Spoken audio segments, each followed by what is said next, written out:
Welcome back, guys, to this old house. Today we've torn out the floor here, down to hardwood floor. We're gonna end up taking and we're gonna remove this chimney out right here. Taking this out, gonna drop it down, and then we're gonna take these cupboards out. These cupboards and countertops, and remove them out of here today. See what we can do, and then probably look underneath the floor here to see what is underneath the floor. If I can go in and raise this floor back up to bring it back up to where it needs to be at. So that's what we're going to work on today. We'll do an updated video or another video once we get this done here, and show you what we've done before we leave. Thanks for watching. If the women don't find you handsome, they ought to at least find you handy. Thanks for watching this old house. I want to say something. I'm going to put a hole in it. The cover. I'm going to put the...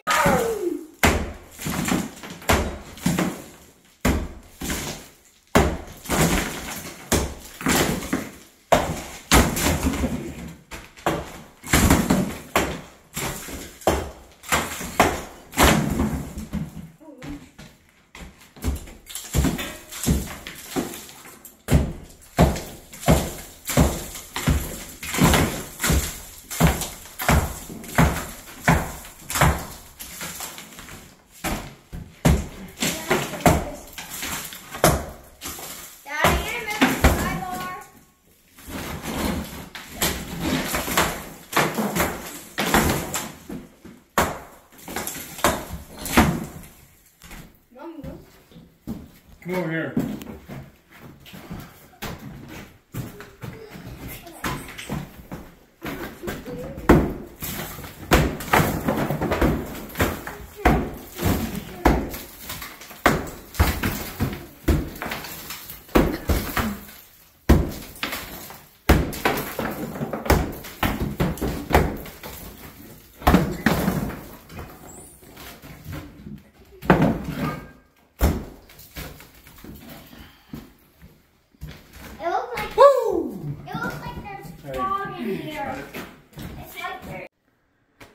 Welcome back, guys, to this old house here. Well, we tore that chimney down. I look like a coal miner. I should have put the mask on my other video. And I should have put it on the beginning of my first video. Didn't even think about it. So go ahead and make the rude comments or whatever you want to call it. I don't care. But anyways, let me go ahead and pull this down. Woo! Take this off here. Oh yeah, look at that. Look at that. Look at how dirty I am. Glasses are all fogging up because of the mask. That's one reason why I don't like using them. But that other video after I knocked down the chimney right here, let me show you. After I knocked that all down there was still soot up inside that chimney, and holy crap, talk about choking me out. But now that's gone. That wall's about 6 inches thick. I don't know if you're including the lath and plaster. That's probably another inch on that lath and plaster, so you're about 7 inches thick from wall to wall. So I might just take that wall down. I'll have to take and probably put up a temp wall maybe, or I might be able to do it without putting up a temp wall, because that wall over there could support that little section there, because my trusses are running this way, if I remember right. But I'll look up there before I start tearing that down. And take and turn it around and put that into a 2x4 wall, and that will shrink it down some in the kitchen and give me a little bit of room in the bathroom. And that other wall on the other side of the bathroom is a 6-inch wall also. I'd be able to take and shorten that down to a 2x4 wall too. But I'm probably not going to do that, because we're focusing in here on the kitchen and the bathroom. That wall's really not a wall that I'm messing with, but I might, just knowing how I am. I'm really particular about things. You know, I could take and this wall right behind me, just pull off the lath and plaster, clean all the nails off, leave the 2x6s on there, or 3x6s, whatever they are, because it's probably more than likely a rough cut lumber. With a lot of these older homes that I've been doing, they are rough cut lumber. And go ahead and anchor the sheetrock up, and then it's a new wall. Other than the bones of it is the old structure of the house. But I'm pretty particular about things, so I might just tear it down and put up a whole new wall to give me that other inch or two. An inch or two may not be seeming a lot to people, but when you're remodeling things, if you're going to take down another wall on the other side, what does that equal? 2 plus 2 is 4, not 5, but nice try. So, I could turn around and make 4 inches right there.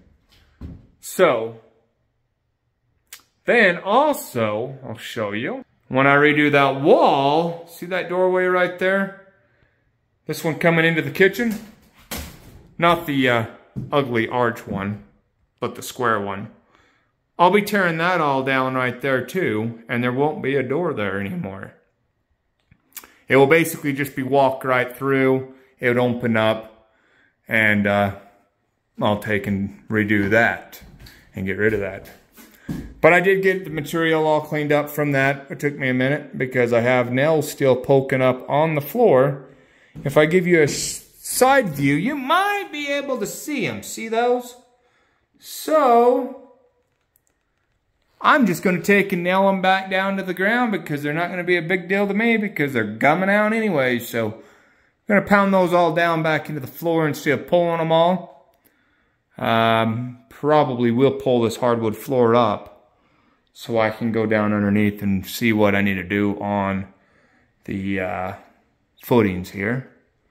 So I can bring that back up to where it needs to be at, because it has sloped off, especially off over here on the kitchen side, right over here where the sink is.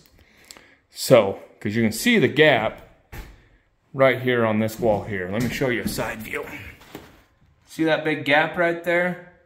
That floor settled because the previous owners that I bought this house from was allowing the kitchen sink and the washing machine to drain just right underneath the house.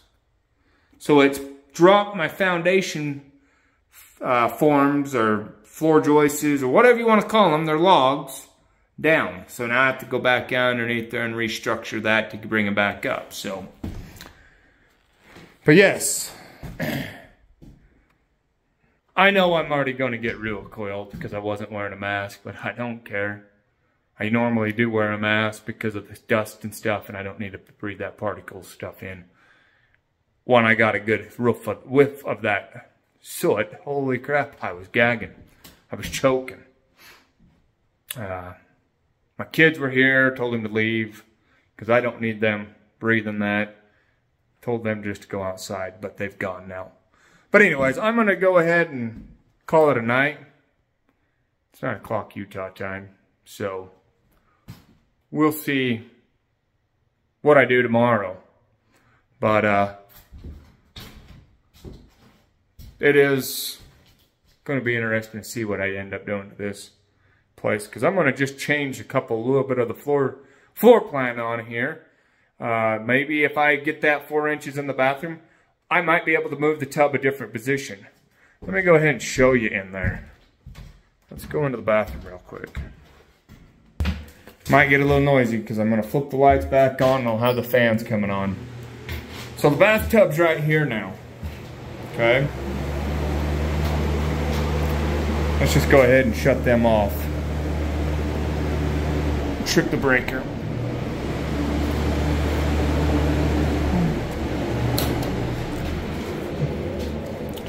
So, what I could do, bathtub's here. What I could do is move the bathtub from right here, put the bathtub over here on this wall, or I could take and flip that bathtub and put it along that wall and have the water faucets and water coming through there. Then I rotate that toilet and put it over to here somewhere, or I rotate it and put it here. The toilet is the biggest problem we have because you got to make sure you have your right slope and it has a bigger pipe. So you have to redo that to make it where you want it to be at. And also, if you get 2 inches from over here and you get 2 inches from off of this wall, you've gained yourself 4 inches into the bathroom to open it up a little bit more. The possibility to put that tub over there, and then possibility of putting the toilet over here. And then possibility of moving the bathroom sink and moving it somewhere here or putting it over here. I kind of want to keep the toilet open as much as possible because if somebody elderly comes in here and needs to use it, it's a straight shot kind of to them. Yeah, you like that? You like the bricks that's in the sink and the stuff? That's no big deal. Because obviously, what happened here? It broke it. It's going to the garbage anyways. I'm going to put a whole new one in. That was brand new when I bought it, so I've had it for a while, so it's time to update and put some new stuff in. But anyways, thank you for watching this old house, and like they say, if the women don't find you handsome, they ought at least find you handy. While I'm at it, I'm going to probably end up running some new wiring also. If I'm into it for this far, I might as well run new wiring. I'm running new plumbing, so I might as well run some new wiring into this part of the house, so we'll get it there. But anyways, like they say, if the women don't find you handsome, they ought at least find you handy. Good day.